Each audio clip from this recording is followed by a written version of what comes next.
I kind of like to think of it as us saying, no, we will decide. We will decide this ourselves. We will fix this and solve this ourselves as a Yep. community.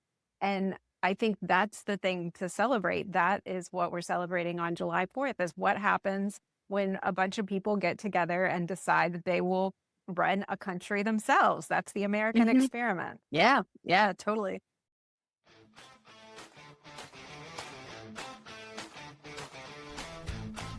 All right. I'm Laura Forcum, president of the Independence Center and a former marketing professor. I'm Lauren Hall, professor of political science and author of the Substack, The Radical Moderate's Guide to Life. This is We Made This Political, a podcast about making politics more about flourishing and less about power. We talk about living together in families, communities, and as citizens, drawing from our backgrounds in psychology and political science, and as parents.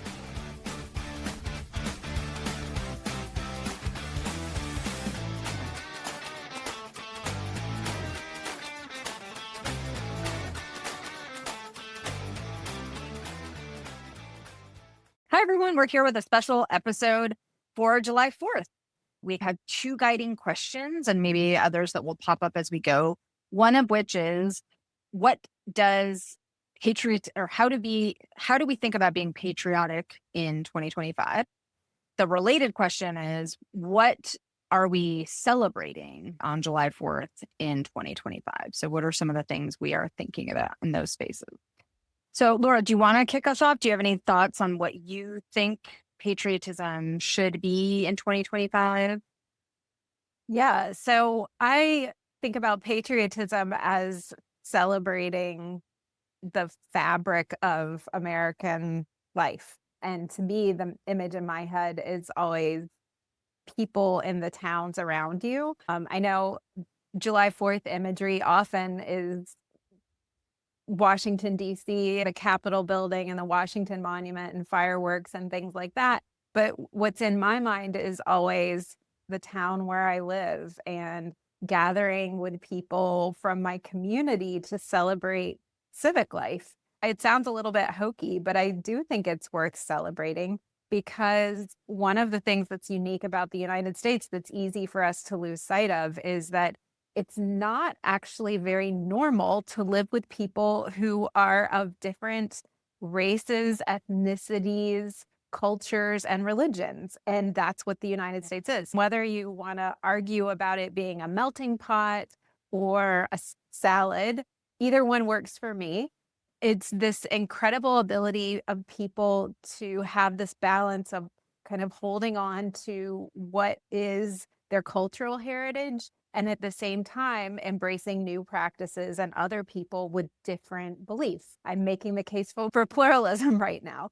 And so I think it's really hard to see that melting pot or salad or whatever it is when you're looking at the country nationally. But where I see it come out is in these local communities, which is where you see people working together, setting aside differences, and doing the things that need to happen in order to have a shared life together that's greater than what we could create for ourselves as individuals.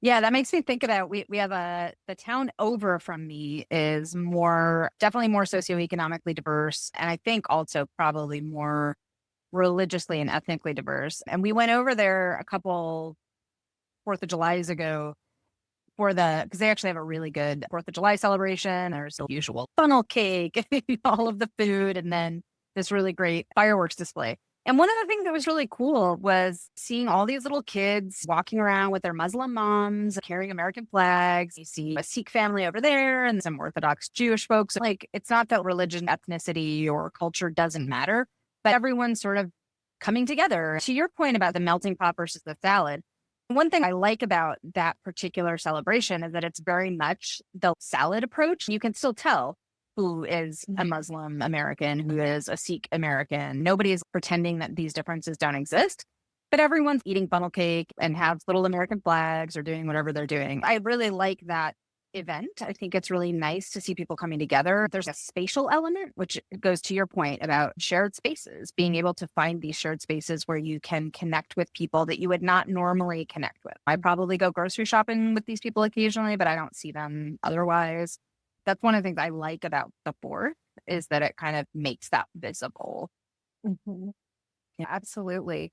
I think last year on July 4th, I wrote a newsletter article and talked about intergroup contact, which is actually exactly what you're describing. People getting together with each other in a space where there's not a hierarchy, right? Everybody's sort of equal. Nobody's in charge. Nobody's really running July 4th celebrations. The idea of intergroup contact is that you reduce prejudice by being exposed to people who are different from you. That term entered popular awareness around the time of school desegregation because social Mm, psychologists were coming forward and showing evidence from laboratory experiments that showed that just being around people, being physically present with people who are different from you reduces prejudice. mm, So I think that is a really important idea for people. And it's funny that in an era where we're so much more aware of how bigotry and prejudice happens, we're not doing a lot of that would counter it, which is we spend a lot of time alone working from home. We don't have a lot of time to get together and socialize. You know, your religious practice is often people who are very similar to you. People do less civic engagement, have fewer hobbies, but even those people are likely to be quite similar to you. This is mm. something called homophily, where it's basically the idea of birds of a feather flock together. We tend to do stuff with people who are similar to us in many dimensions. And so it's odd to me that in a moment where we're so concerned about reducing prejudice and bias, we're also creating this world where we unwittingly reinforce it. You actually need a project like the 4th of July celebration, or this weekend in my town, litter pickup. We're going to get together and be Democrats and Republicans and old and young and black and white, all the differences, but we're going to get together and accomplish something. Mhm. Yeah, so I was at this summit on the future of liberal democracy, and it was with mixed group of sort of left-leaning folks, right-leaning folks, philanthropists, academics, and other folks.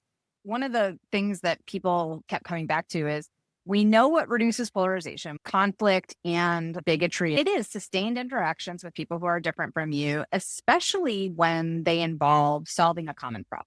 Mhm. So the July 4th celebrations are really nice, and researchers find a decrease in polarization and an increase in acceptance after those events, but it drops off quickly because what you need are these kinds of iterative interactions. And so, presumably your town has something sort of seasonally where like people come together and do some sort of concrete kind of like thing that the town needs. And they're coming together, and it's not like the Democrat town cleanup Mhm. or the Republican town cleanup. It's just the town cleanup. Those kinds of interactions are so important, but we have so fewer of them. I will admit that I am also terrible at this because as a mom of 3 kids, when I get home at the end of the day, the last thing I want to do is leave my house again, especially Yeah. on weekends. There's laundry and all sorts of stuff that we need to do around the house. So I really resist, and I know that this is a problem, right? I really resist getting out into the community, not because I don't want to, but because I'm just tired. There's piles of laundry in front of me. I just want to sit in my backyard and like stare at stuff. Mhm. So what we've tried to do, because we like entertaining, is invite neighbors over and just have like a kind of seasonal, like we have like one for Oktoberfest, and we usually have a couple in the summer. Those are fun opportunities. And then the other one that I think we often do is a pretty big neighborhood Halloween Cool. wander. But I think it's hard, and it's getting harder to find spaces for people to come together because the social dynamics have shifted so much. Many of us work remotely. We're not even commuting anymore in a lot of Mhm. situations. And we have sorted ourselves into these kind of homogenous communities. That means that even when we do get out into our communities, we're actually not running across the people who we Exactly. probably need to run across. So it's tricky. Social scientists understand what we need to do tangibly, but it's a lot harder to figure out how to do that in a meaningful way. And it's much harder to figure out how to do that at scale. Yeah, I think I also have gone the route of hosting myself. to bring people together and have it be a casual environment. So I started doing this potluck every other month. Yeah, I I remember your Substack about that. I make it a point to invite people from the neighborhood, and I tell people when I invite them, please don't not come because you don't have a dish to bring. We have too much food, so if Yeah. you're on the fence and you don't have anything, come anyway. If you know of somebody who would like to come, please invite them. Feel free to bring other people. I'm just trying to make it as low stakes as possible. I think we've lost this reflex to socialize. In a lot of Yeah. ways, COVID was the stopping point. When you stop behaviors, it can be really hard to restart them. And I think Yeah. COVID sort of made us all hesitate, like, do a hard pause about gathering in a lot Hmm. of cases. And it's been very hard to reestablish. But I also think it's interesting when I tell people about this, the potlucks, they'll be like, aren't you afraid that nobody will come? Or aren't you afraid that way too many people will come? And are you worried about, is the food going to be okay? And luckily for all of us, I am a type B personality. So my answer is just kind of like, oh, it'll be fine, which helps. If you have a type Yeah. B personality, you may be the person that we need to help create more of these gatherings. Yeah. Because I'm just sort of like, well, you know what? If the food is bad, we will drink more wine. Right. And the kids can play in the yard and eat too much dessert. This is really the Yep. only goal for this gathering. Mhm. It's been really wonderful and rewarding, and I'm glad I started to do it. I hope other people will do it because I think it just takes somebody willing to look a little bit dumb or have people judge my house. If you'd like to hang out and spend time and eat, join us. That's my pitch to everyone. So how do you, is it like classic snowball sampling where you get a couple invites and then tell people to tell other people? Is that how you find people, or do you have a system? So it's tied to something else that is actually really meaningful and important to me. It is tied to the once a month Sunday service down the street from my house at the very old St. Paul's Episcopal Church. And Mhm. that is a 200-year-old church building. It's very beautiful. Our church maintains it, but it doesn't belong to us. It's not our primary sanctuary, our church building. I find that building really interesting. It's a beautiful space. It's very spare and it's a very quiet churchyard. It has Confederate soldiers buried in the churchyard. Mm. And one of the first things I learned about that building when I moved here is that it has a balcony where you could remove the stairs and they would force enslaved people to attend church in that space and move the stairs Mm. away so they couldn't get out. The thing that intrigues me about that building is that it has this legacy that is really deeply mixed. And in a lot of ways, Yep. that's America's legacy too. We're not here to celebrate it because it was all perfect. We're here to Mm. celebrate it because we're still trying. I have a lot of appreciation for that church building and for our congregation continuing to make use of it.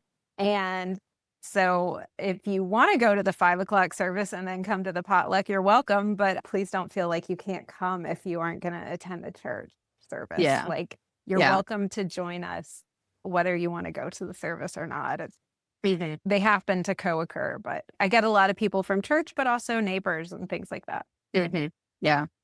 No, I love that. And I love that you brought up the church building and what it represents, because one of the things I've been thinking about a lot more recently, but also gotten some pushback on social media about, is sort of, there's a number of people who I see sort of insisting that, like, we, to even talk about sort of civil discourse or to talk about like bringing neighbors together, it's like, you know, trying to put out a fire with a thimble of water. And I think people, so there's kind of two concerns that I hear. One is the thimble of water argument. It's not enough. Our problems are we are so divided that this approach is not going to be meaningful. And then the second one is actually a moral or normative argument, which is that it's bad in some way to try to interact with people because of the moral threat that the other side represents. I actually had a comment on LinkedIn when I got up in the morning today, and I had posted something last week just talking about how important it is to not animate that tribalism. You and I talk a lot Mhm. about tribalism and in-group, out-group dynamics. And when we're talking to people about politics, if you force people into a binary choice, you force them to choose a side, you shut down any opportunity to really have them be part of a conversation. There's a guy, Daryl Davis, who you're familiar with too. Mhm. I think does a beautiful job when he talks to KKK members. His approach isn't like, you're a terrible racist. His approach is, I'm going to start with your humanity and then build up from there and figure out why you have these views. I had this argument, and the person on my LinkedIn asked, and it was intended to be provocative, would you be saying the same thing if it was Germany in 1938? And I was like, well, first of all, it's not Germany in 1938. So there's a moral non-equivalence.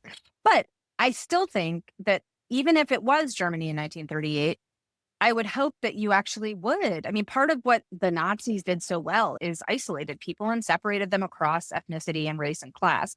When you were pointing to that church, the person I immediately thought of is Frederick Douglass's wonderful 4th of July essay. It was a speech, What to the Slave is the 4th of July. And that was actually, he gave that speech on July 5th because he was very clear he wasn't going to give it on July 4th. And he gave it near Rochester, which is where I'm reporting from. And it was to, I think, one of the large women's groups. But in that piece, it's just such a beautiful piece because it holds in tension exactly what you're pointing to. He talks in that piece about the Constitution as a glorious liberty document. He is so passionate about the promise of American values, but he is equally passionate about our failures. And he is equally passionate in the call to live up to our values, which we have not done. Part of what he's defending is not America, like it's this deeply patriotic speech, but he's also raking people over the coals. Part of what he's doing is saying that when he's making a patriotic argument for America, he's really making an argument for the potential that he sees in the values that the American Constitution defends. But he would be the first person to recognize, and he does say that we have failed to live up to those principles. And so your church is a really nice example of a building that reflects that tension. We have lots of examples of this across the United States. And I feel like when we try to shove everything into good versus bad, black versus, we lose so much of the nuance and context that we really need to connect with each other. It's a really important point. And I think it's very tiring to live in this ambiguous space, which is what Frederick Douglass was like painting in that speech, right? Where it's like, there are many good things, but there's failing. And I'm going to call you to be closer to your ideals. It's ambiguous in the sense, or sorry, maybe ambivalent is a better word. It's ambivalent in the sense that it has both directions. There's a positive direction, positive valence of the emotion, and there's negative valence. People would vastly prefer to just settle on one and say, America good, America bad, right? And I understand why people would like to settle on one. It is hard to hold both in your mind at the same time. But at the same time, I think that there are some really important voices in Christianity right now that are saying the same thing to the church, which is you have not lived up to your values in a lot of ways. And here's how I see us not doing that. It's what parents are saying to their kids a lot of times, right? Like, you are not living up to your potential. And I care about you so much that I'm going to push you to become more of who I believe you actually are. So it's like this very deep loyalty and concern and devotion that leads people to behave in that way. And I think a lot of times it's just met with people who are saying kind of like what your LinkedIn comment was, right? Which is like, no, they're just terrible, or no, America's great. And we actually need to live in this messier place, which is we're trying, but where are we failing and where can we do better? It's funny that you mentioned parenting. I was even thinking about it in terms of when people ask, and I've seen this a little bit in like a parenting regret community, and then there's also the child-free community. One of the things that I think is so complicated about parenting is that it's incredibly meaningful. For me, of course, it adds enormous value to my life. I love being a mom. But I will also recognize, especially because I had a really hard time when my kids were really little, it is deeply challenging and exhausting, especially if you're coming from a place that I fortunately didn't have to inhabit. But if you are not sure where the next paycheck is going to come from, or you are vulnerable in a variety of ways, you're trying to escape an abusive relationship, or you're struggling with homelessness, I want people to recognize that, yes, children are incredible and precious and wonderful, but they are also deeply challenging human beings, right? They can push buttons in a way that other people cannot. In some ways, it's because we have this deep attachment to them that they can push our buttons. And so it's not to say like I just think we need to be better at communicating tension and being able to say, like, parenting is really wonderful. And also it can be the hardest thing that you will ever do. That doesn't mean that you're like, it's not a condemnation of your particular kids. It's not it doesn't mean that you're a crappy parent. It just means that for some people, the combination of their circumstances, the particular kids they have, the particular people they are, makes it much, much harder than it is for other people. And yet we have this kind of like weird blanket, sort of narrative about maternal love in particular. I think we've whitewashed maternal love to a point that you just have to be willing to sacrifice everything, including your sanity, sleep, and health for your kids. But men get it too. So anyway, I think that's a good example of this problem. I really like the way you phrase that about like, just we need to be able to have that, like both the negative balance and the positive balance, like in tension with each other instead of pretending that one doesn't exist at all. I think the same idea is with parenting, with your religious practice, with civic life. It doesn't need to be perfect in order to be important and meaningful. It hasn't failed where it's not perfect. You haven't failed where you're not perfect as a mother. The country hasn't failed because it's made terrible mistakes in its treatment of groups of people, individuals in other countries. Our national failings are not the end. The church is not over because it has also made really grievous mistakes. I don't think it's overly Pollyannish to say this. I think we're part of this long arc of history and we have a place there. The other thing that I think is really important is that I think there's a tendency to look at our moment in history as a stopping point. Maybe this is Fukuyama's end of history, right? Like we see ourselves a culmination of all history, but no, we're just a place in the overall trajectory. It'd be hard for us to have a really good idea of what our historical context is. And we lose sight of the things that are amazing about life in 2025. And I think you need both, right? We need to appreciate things that we've gotten better about as a nation, and we need to also see where we're still failing. But all of this is far more complex than the people who are saying America is the best country on earth or America's terrible. Neither one of those things is part of a useful conversation. Well, and I also think we forget how big and diverse America is. So when people are like, I want to move out of the United States to Canada or to Europe, right? I heard a lot of that after the 2016 election, and then I heard it again after the 2024 election. My response always wants to be like, well, okay, but it's not like Vermont is a failed state. There's lots of states and communities within states that are troubled, where the communities are flourishing. We have 300 million people in the United States, and most people are actually doing okay. Now, does that mean that there aren't things that we need to work on? Of course not. We have people who are living in deep poverty. We have people who are struggling with a variety of things, the opioid epidemic. And this actually came up in another conference I was at. One of the things that the conservative movement was able to capitalize on was that Democrats were making a broad argument, but then also kind of picking out the focus on racial injustice after, for example, George Floyd. And they ignored this big swath of the population, in particular, rural men, that were really actually falling behind on a number of metrics. The other thing that I think is really frustrating about these conversations is that you get into these arguments about who's suffering more. I don't think that's the relevant argument either. I don't think you can deny that Black Americans, particularly Black Americans in urban and rural areas, are struggling. But you also can't deny that you have just skyrocketing rates of deaths of despair in rural areas as well. I think it just became really easy for people to fragment along those lines in terms of which side you're supporting, when in reality, we're all Americans. We should be focused on the well-being of Americans in rural communities, in urban communities, What we actually need to do is focus on concrete policy solution. What is the best way to approach the opioid crisis? It's probably not to either pretend it doesn't exist or blame it on, Right. pharmaceutical Find companies. somebody to blame. Like Yeah. find somebody to point fingers at. So anyway, I think there's a lot we have not done well on both sides of the political aisle that has led us to where we are right now. And I don't see a path forward other than the kind of connectivity that we're talking about.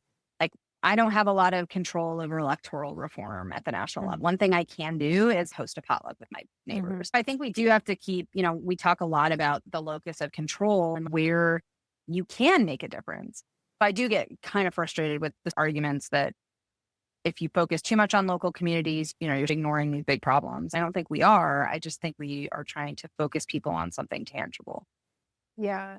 It absolutely is going to be a matter of connecting at local levels to restore the sense of agency and local locus of control. When you are focused on what's happening in Washington as your primary understanding of what this country is and what politics is, you're giving away all of your agency. You have almost no ability to influence what is happening in Washington, but you absolutely can influence what your local board meetings look like for your county or your town. You can do litter pickup, right? Like you can call the mayor, you can go to the mayor's Q&A hour. There's so much more possibility for you there.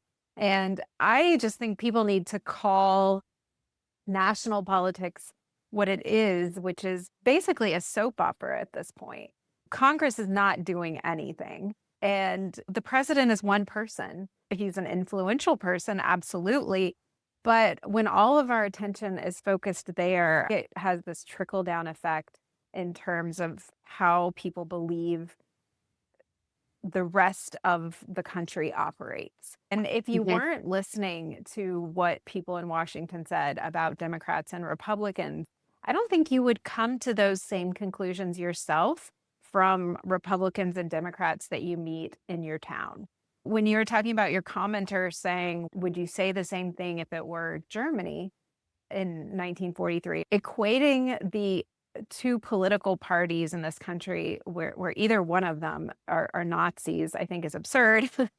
But also, I think we just need to spend a lot more time talking to the people who disagree with us, because I think you would really be confronted with the fact that all these views that you've attributed to them, they're not Nazi adjacent, with a few exceptions of people who may actually literally be Nazi. Yeah.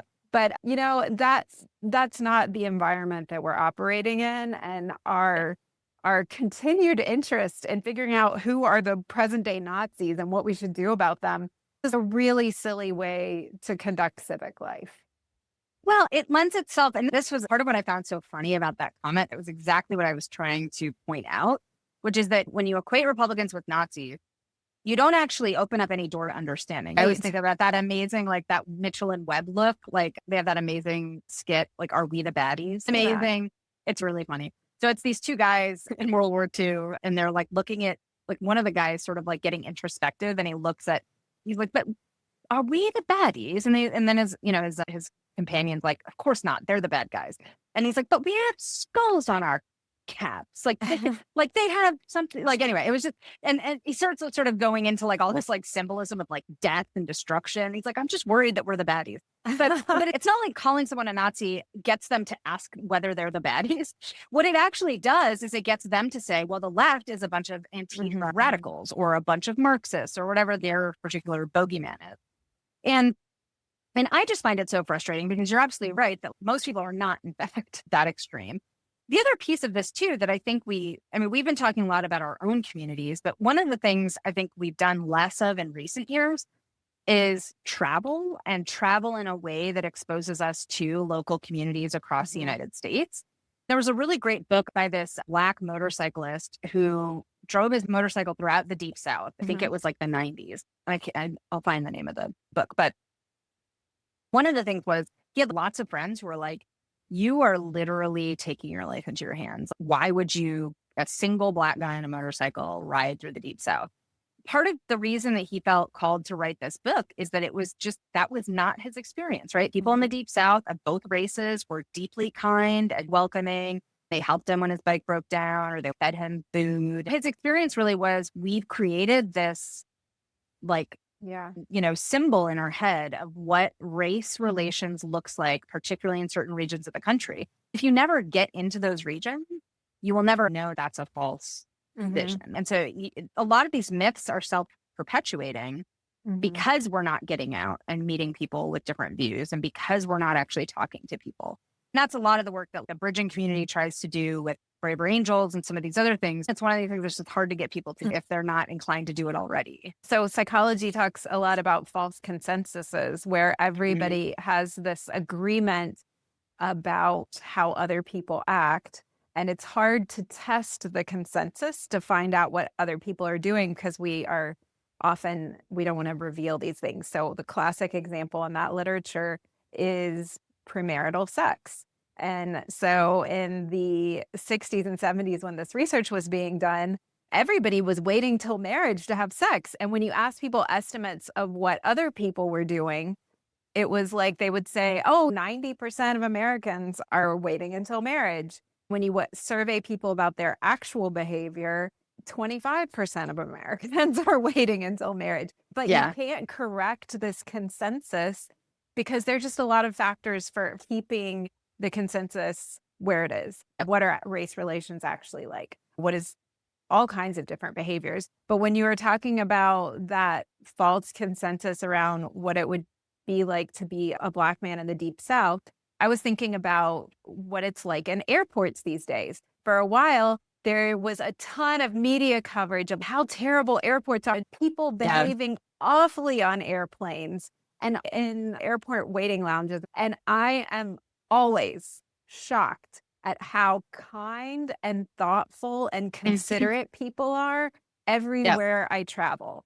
People are putting away luggage for elderly people. They're getting it down. They are telling a mom with a crying baby, don't worry about it. We've all been there. They're going out of their way to be kind. Maybe that should be my 4th of July celebration. That is who we are as a country. Yes, we do bad things. We have done bad things. We continue to not meet our own values of who we believe we are as Americans. But also, there's so much that is incredible about what we've created in this country. Well, and this gets to, I think there's a sort of weird utopianism that we expect of.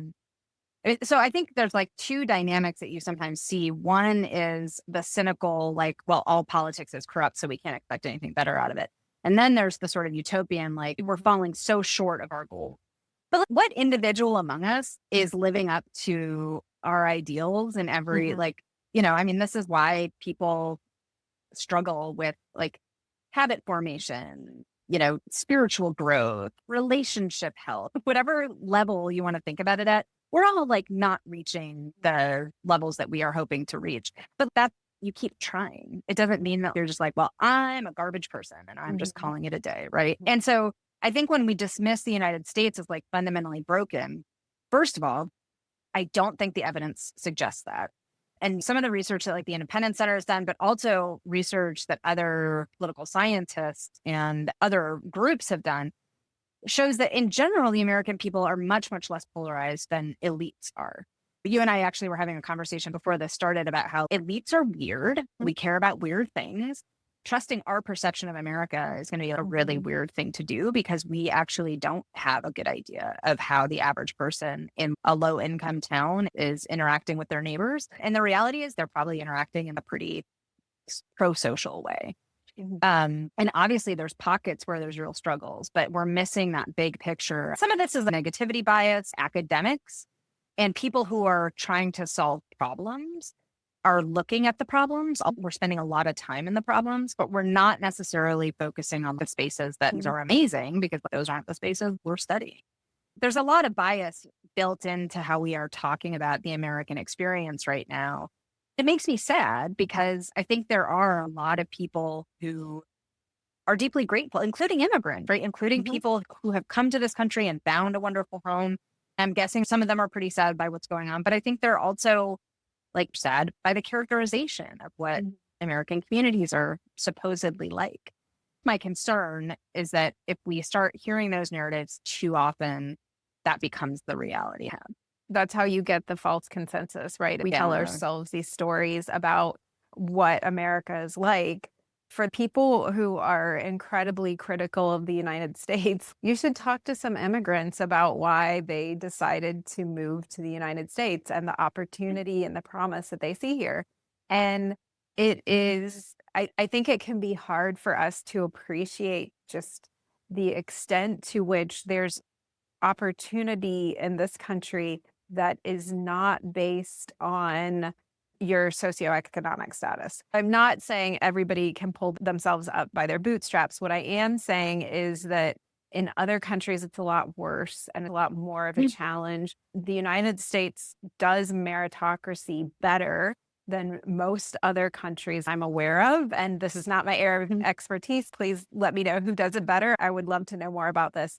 If you're really negative about what this country is where we currently are, talking to people who've decided to uproot their lives and families and leave their communities, listen to the stories they have, because they really have gone through a lot to join the United States. I think it can be easy for us to lose sight of the things that are important about the United States and the things we do well.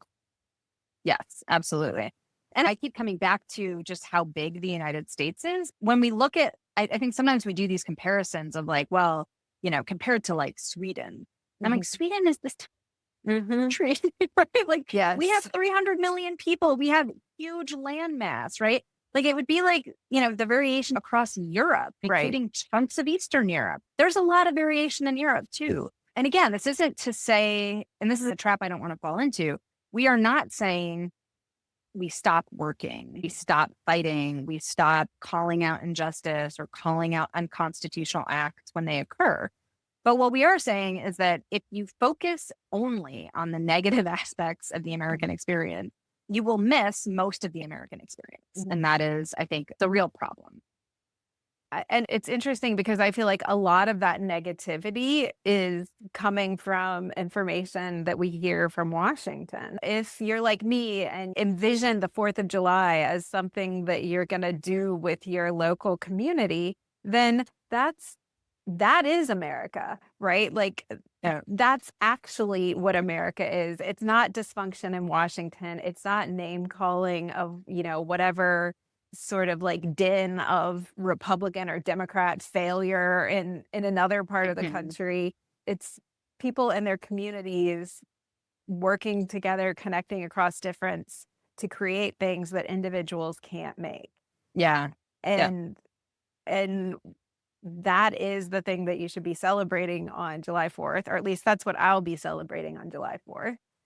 Yeah, the communities that come together despite everything to do all of these cool things. The other thing I'll mention, and this is sort of a political, science point, but I got corrected really usefully a couple of years ago. And I think it was like around the 2016 election. There were all of these people coming out of the woodwork. I don't know if you remember the hashtag not my president after Trump was elected. I was kind of pushing back. I was like, look, he's elected by the American people. We need to think about this in terms of how to move forward, all the things I usually talk about. And I said something like, he is our president for the next 4 years or whatever. And Jacob Levy, a fantastic political theorist at McGill, commented on my Facebook post. He said, no, you're wrong too. He is the president. He's not your president. What he was pushing back on is what has happened over the last 250 years is a growth in not just the power, the tangible power of the president. We've given an enormous amount of power to the president in a really dangerous kind of way. And we're seeing that right now. Congress has abdicated its authority in 8,000 different dangerous ways. There's an emotional resonance that we now, like there's an emotional latency to the president. Feel as though he represents us as a nation. And so it becomes so much more emotionally loaded. Jacob's point, which I thought was super important, stung a little because I was like, the president was seen as an administrative figure. He executes the laws, make sure that the laws are faithfully executed. I'm using he because we haven't had a she yet. But if you look at the executive branch, the second article of the Constitution is super short, right? And it's because all of the powers were left in Article 1 under Congress. And so basically the founders picked little pieces of powers to give to the executive. There was a lot of conversation at the time about the fact that we weren't going to be creating someone with monarchic powers, not just in terms of the actual powers they have, but also the emotional power we give to that role. One of the problems we're having now causing a lot of the polarization is that people are identifying themselves so strongly with a presidential candidate and then Or the whoever the opposite. president. Right. And one of my colleagues pointed out that he teaches a whole class on the rise of the American presidency. But one of the things he pointed out is that for a long time, there were just elections. Now we call them midterm elections for Congress. His point was midterm of what? The president's term. Certainly the most important election is the presidential election. Congressional elections are now like sideshows, right? Right. Like, oh, the midterm election, something important might happen there, but I don't know. Right. Right. And we see, voter turnout is lower in those elections. And there's been this growth of psychological, emotional, as well as tangible power in the presidency, which makes our current time so much more fraught. I think people are legitimately scared of a variety of constitutional overreaches, but we also feel as though we're being emotionally attacked because he's not the vision of our president, whether you're talking about Biden or Trump, right?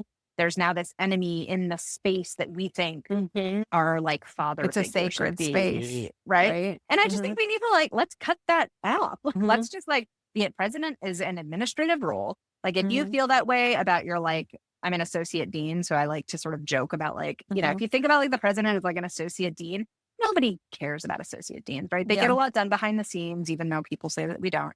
But no one is putting me or any other associate dean on a pedestal. So we should just start thinking about the president as an administrative role. But it's hard to roll that back because we've given that role so much authority. I still think about that conversation and I don't know how we roll it back, but I do feel like that's one of the big things that is really tearing people apart right now. Yeah, absolutely. And I think that also, we do need to sort of mentally walk back from the ledge of this is one person at the end of the day. It's going to be very hard for any single person to really reflect the desires and preferences of everybody in the country. That's too much to ask of any single person. And it's just placing the emphasis in the wrong place. The president should be the reflection of the desire of a large block of Americans in how they want to be governed. But that can't mean that everybody agrees with the president, with whoever winds up in office. I think it's much easier to focus on the single individual, but we need to stop giving all of this airtime to partisan stuff. I was just looking at the Gallup data from 22 or 23, looking at party identifications. That data says 27% of Americans identify as Republicans, 27% identify as Democrats, and the balance identify as independent. To me, that gives me some hope that people are going to sort of tap out of the most partisan aspects of politics. Yes. And stop giving it so much energy and attention. Because if you're going to spend 4 years being outraged by everything that a single individual does in the United States government, that's exhausting and you can't impact it. I think another thing to know about these in-group and out-group dynamics that I talk about on the podcast sometimes is that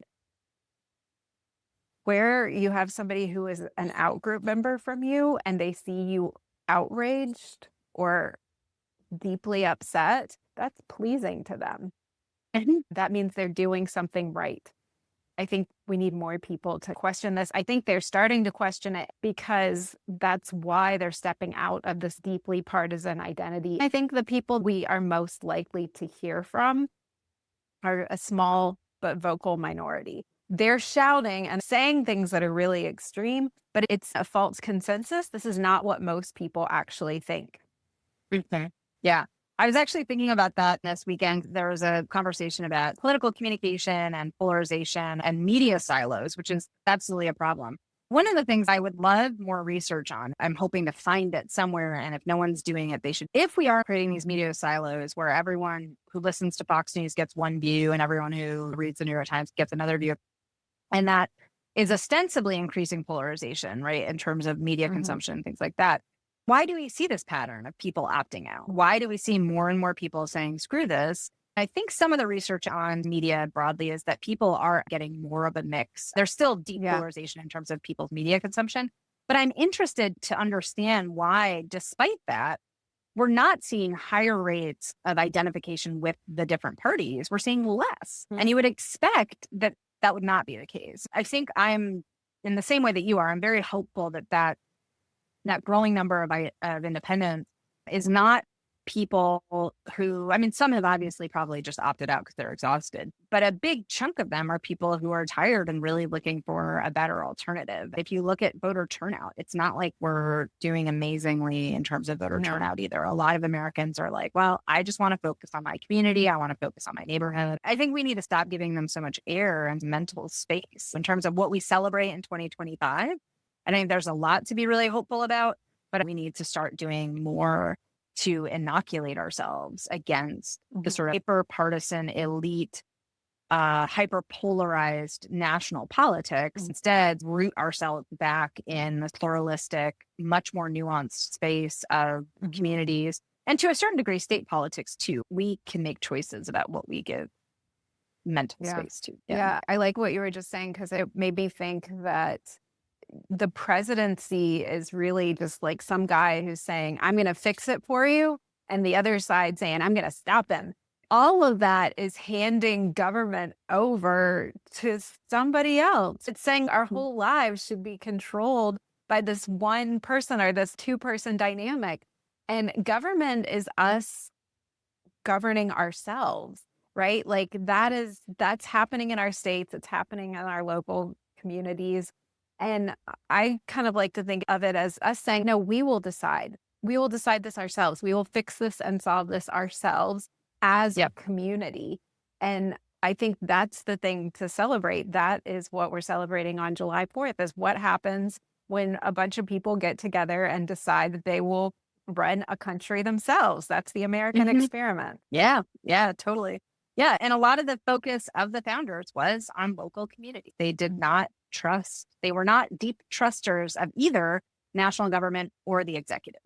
Like if you look at like what the founding fathers said about both of those things, they were not super fans of either. That's almost like we've spent the last 250 years proving to ourselves that they were right. It's like we didn't listen. We tried to do it the way we thought would work, and it turns out they were right all along. So let's hope we can undo that.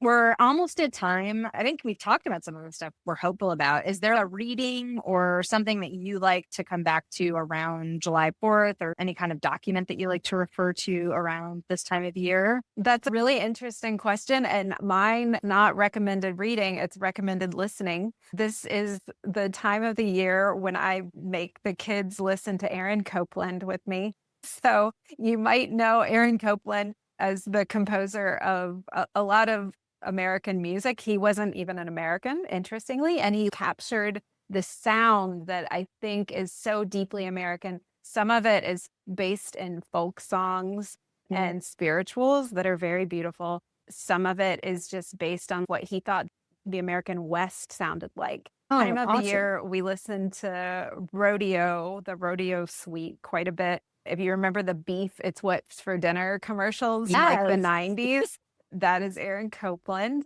Sometimes I play that when we have steak and laugh internally, but I am the only one amused. Turn on some Aaron Copland and listen to the sounds of America while you're reading Lauren's reading recommendations.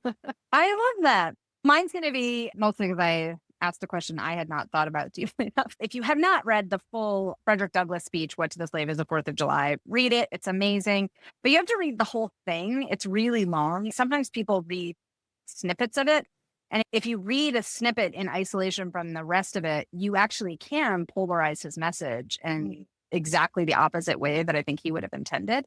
So you got to read it all the way through to get the combination of his deep passion and frustration, but also hope, But you also have to see that kind of full arc of like the promise that he sees in the American experiment. You can find it online. I will try to link in the show notes to all of these various things that we've talked about, because I think I would love to listen to more Aaron Copland. My husband will actually love that suggestion. We'll link to the place you can find Frederick Douglass. Thank you, everyone, for joining us. And any final words of wisdom, Laura, before we sign off? Just enjoy your 4th of July. Make your neighbor a pie. That's right. Go make your neighbor a pie, have some people over on the porch, and we will be back, if not the next weekend, a week later. Talk to everyone soon. Bye. Bye. You've been listening to We Made This Political with Laura Forcum and Lauren Hall. You can find us on Substack, Instagram, or LinkedIn. The podcast Substack is We Made This Political. Laura's Substack is Catechumen, and Lauren's Substack is The Radical Moderate's Guide to Life. Subscribe and share if you like what you hear, and please also rate and review on your favorite podcast platform. That really, really helps other people find our work and means a lot to us too. Thanks for listening.